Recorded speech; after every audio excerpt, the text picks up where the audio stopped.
राधे राधे, कसे आहात सगळे? आजचा डे होता बा स्पेशल स्पेशल म्हणसाल तर काय, तर आमच्या प्रगट दिनाचा हा दिवस. आता मला सोडून सगळ्यांना खूप आनंद होत होता की प्रगट दिनाचा हा दिवस आहे. आता कसला आनंद, घरचे कामं करा ते करा, तसा दिवस चालला जातो. बाईच्या पप्पा रात्री लवकर आले होते ऑफिसवरनं. आल्यानंतर मला म्हणाले की चल केंद्रामध्ये स्वामींच्या दर्शनाला जाऊ. मग काय तयारी वगैरे केली, गेलो आम्ही केंद्रामध्ये. ॲनिव्हर्सरी, बर्थडे काही असलं की स्वामींचं दर्शन घेतल्याचं तो दिवस पूर्ण झाल्यासारखं असं अजिबातच वाटत नाही.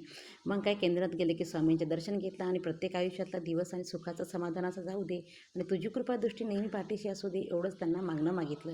बाकी त्यांच्या कृपेनं तर आयुष्यामध्ये सगळं काही खूप चांगलं आहे. मग काय झाल्यानंतर लगेच बाईचं झालं तिच्या पाणीपुरी खायची. पाणीपुरी वगैरे काही खाली नाही.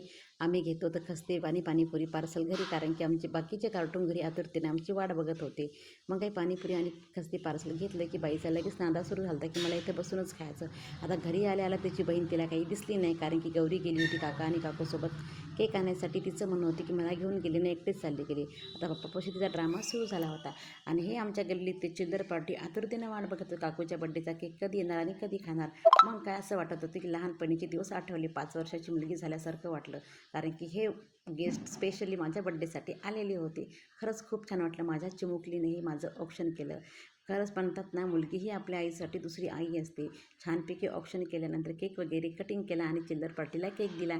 त्याने विश वगैरे केलं आणि घरी चालले गेले.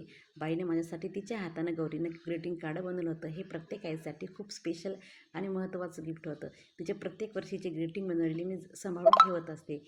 बर्थडेचं सेलिब्रेशन झालं की लगेच जेवणावर ताव मारला छानपैकी.